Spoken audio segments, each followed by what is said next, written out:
কেন সমুদ্রে তলিয়ে গেল রাম সেতু? জানুন রহস্যে ঘেরা রাম সেতুর অজানা কাহিনী। সীতাকে উদ্ধার করার জন্য লঙ্কা আক্রমণ করতে রাম সেতু নির্মাণ করেছিলেন শ্রীরামচন্দ্র। সমুদ্রের উপর পাথর ফেলে সেতু তৈরি করে তার বানর বাহিনী। কিন্তু কেন পড়ে সমুদ্রের জলে তলিয়ে গেল এই সেতু? জানুন রাম সেতুর অজানা কাহিনী। লঙ্কা থেকে সীতাকে উদ্ধার করার জন্য সমুদ্র পেরোনোর প্রয়োজন পড়ে রাম লক্ষ্মণ ও তাদের বানর বাহিনীর। নল ও নীল নামে দুই বানরের সাহায্যে সমুদ্রের উপর সেতু বন্ধন করেন রাম।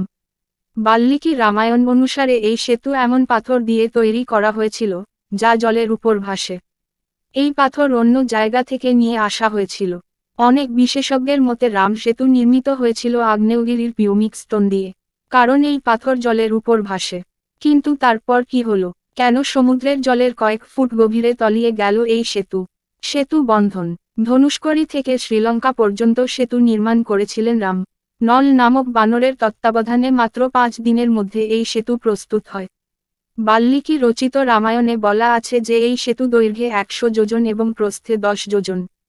গোরখপুরের গীতা প্রেস থেকে প্রকাশিত শ্রীমদ্ বাল্মীকির রামায়ণ কথা সুখসাগর অনুসারে শ্রীরামচন্দ্র এই সেতু নামকরণ করেছিলেন নল সেতু।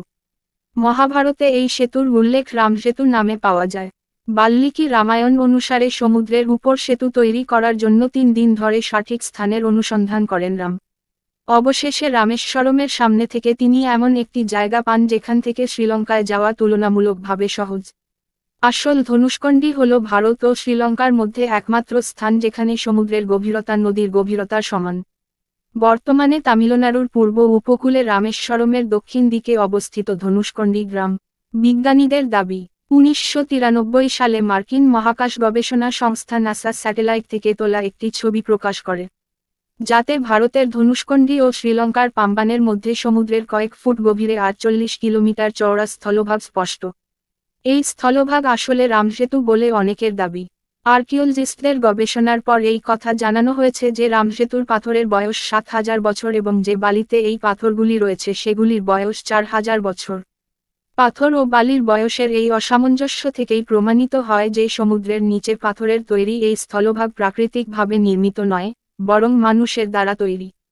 1917 সালে অ্যানসিয়েন্ট ল্যান্ড ব্রিজের নামক একটি মার্কিনী টিভি শো এ আমেরিকান আর্কিওলজিস্টরা জানিয়েছিলেন যে ভারত ও শ্রীলঙ্কার মধ্যে যে সেতু নির্মাণের কথা হিন্দু পুরাণে পাওয়া যায় তা সম্ভবত সত্যি ঘটনা। কেন ডুবে যায় রাম সেতু? গবেষকদের মতে 15 শতক পর্যন্ত রামেশ্বরমের মান্নার দ্বীপ পর্যন্ত এই সেতু ধরে হেঁটে যাওয়া যেত। 1480 সালের একটি বিধ্বংসী সাইক্লোনে এই ব্রিজ কিছুটা ভেঙে যায়। সমুদ্রের জলতল বেড়ে যাওয়ার কারণেও সমুদ্রের কয়েক ফুট গভীরে চলে যায় রাম সেতু। তবে আজও এই ব্রিজের উপর দাঁড়ালে কোমর পর্যন্ত জল আসবে। রাবণ বধের পরে বিভীষণকে লঙ্কার রাজা করেন রাম। কাম্বান রামায়ণ অনুসারে তখন বিভীষণ রামের কাছে সেতু ভেঙে দেওয়ার আর্জি জানান।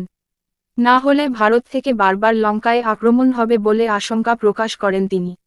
বিভীষণের অনুরোধ মেনে তীর ছুঁড়ে রামসেতুকে সমুদ্রের কয়েক ফুট গভীরে ঢুকিয়ে দেন শ্রীরামচন্দ্র।